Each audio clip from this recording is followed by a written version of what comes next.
What I would do if I had $1,000,000. This story proves the truth of that old saying, where there's a will, there's a way. It was told to me by that beloved educator and clergyman, the late Frank W. Gonzalez, who began his preaching career in the Stockyards region of South Chicago. While Dr. Gonzalez was going through college, he observed many defects in our educational system, defects which he believed in he could correct if he were the head of a college. His deepest desire was to become the directing head of an educational institution in which young men and women would be taught to learn by doing. He made up his mind to organize a new college in which he could carry out his ideas without being handicapped by orthodox methods of education. He needed $1,000,000 to put the project across. Where was he to lay his hands on so large a sum of money? Where was he to lay his hands on so large of a sum of money? That was the question that absorbed most of this ambitious young preacher's thought. But he couldn't seem to make any progress. Every night he took that thought to bed with him. He got up with it in the morning. He took it with him everywhere he went. He turned it over and over in his mind until it became a consuming obsession with him. $1,000,000 is a lot of money. He recognized that fact, but he also recognized the truth that the only limitation is that which one sets up in his own mind. Being a philosopher as well as a preacher, Dr. Gonzalez recognizes, do all who succeed in life, that definiteness of purpose is the starting point from which one must begin. He recognized too that definiteness of purpose takes on an animation, life, and power when backed up by a burning desire to translate that purpose into its material equivalent. He knew all these great truths, yet he did not know where or how to lay his hands on $1,000,000. The natural procedure would have been to give up and quit by saying, oh well, my idea is a good one, but I cannot do anything with it because I never can procure the necessary $1,000,000. That is exactly what the majority of people would have said. But it is not what Dr. Gonzalez said. What he said and what he did are so important that I know introduce him and let him speak for himself. One Saturday afternoon, I sat in my room thinking of ways and means of raising the money to carry out my plans. For nearly 2 years, I had been thinking, but I had done nothing but think. The time I had come for action, I made up my mind, then and there, that I would get the necessary $1,000,000 within a week. How? I was not concerned about that. The main thing of importance was the decision to get the money within a specific time. And I want to tell you that the moment I reached a definite decision to get the money within a specified time, a strange feeling of assurance came over me, such as I had never before experienced. Something inside me seemed to say, why didn't you reach that decision a long time ago? The money was waiting for you all the time. Things began to happen in a hurry. I called the newspapers and I announced I would preach a sermon the following morning entitled, What I Would Do If I Had $1,000,000. I went to work on the sermon immediately, but I must tell you frankly, the task was not difficult because I had been preparing that sermon for almost 2 years. The spirit back of it was a part of me. Long before midnight, I had finished writing the sermon. I went to bed and slept with a feeling of confidence, for I could see myself already in possession of the $1,000,000. Next morning, I arose early, went into the bathroom, read the sermon, then knelt on my knees and asked that my sermon might come to the attention of someone who would supply the needed money.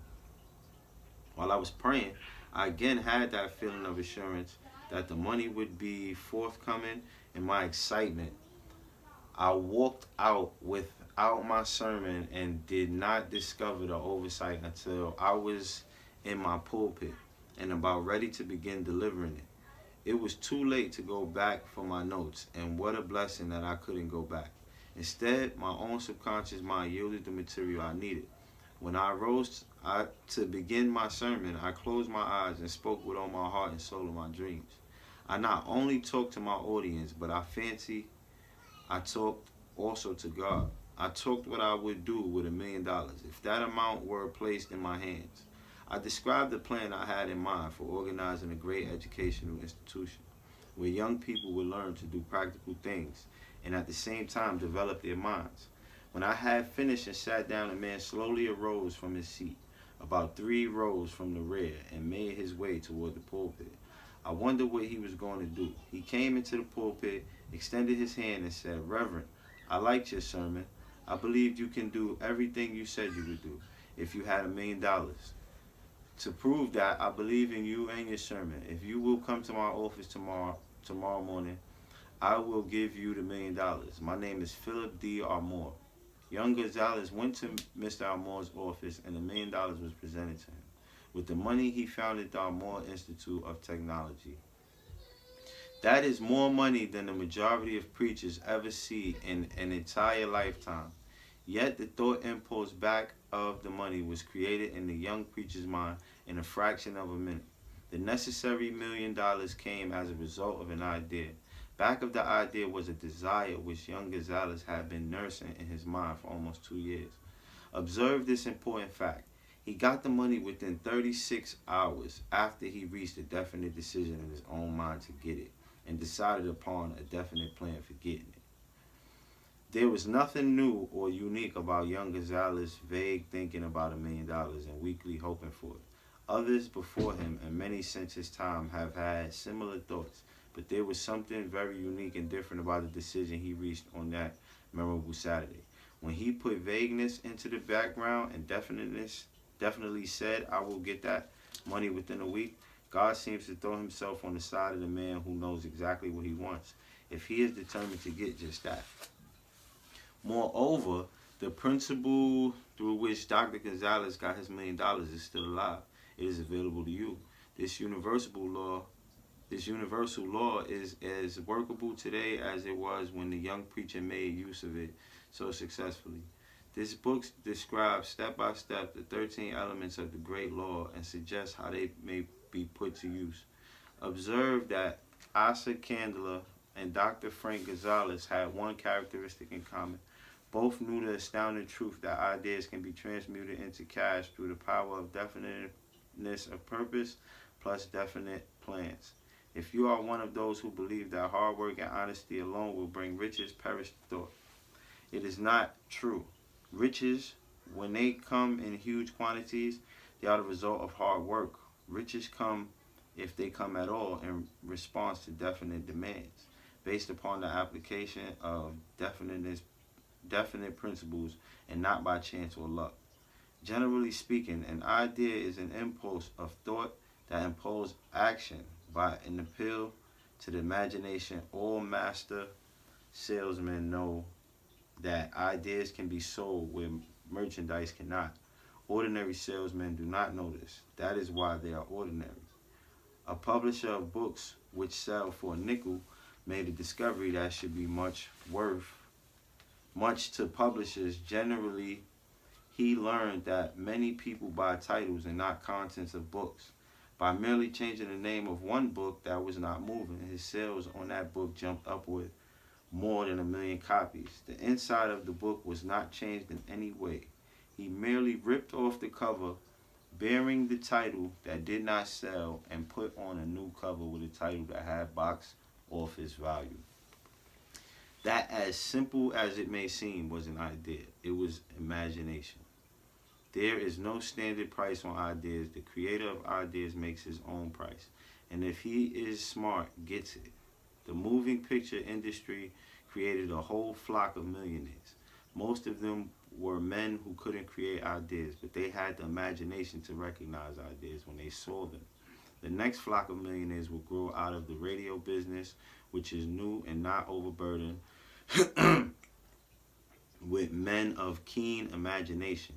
The money will be made by those who discover or create new and more meritorious radio programs and have the imagination to recognize merit and to give the radio listeners a chance to profit by it. The sponsor, that unfortunate victim who now pays the cost of all radio entertainment, soon will become idea conscious and demand something for his money. The man who beats the sponsor to the draw and supplies programs that render useful service is the man who will become rich in this new industry. Crooners and light chatter artists who now pollute the air with wisecracks and silly giggles will go the way of all light timbers, and their places will be taken by real artists who interpret careful, carefully planned programs which have been designed to service the minds of men as well as provide entertainment.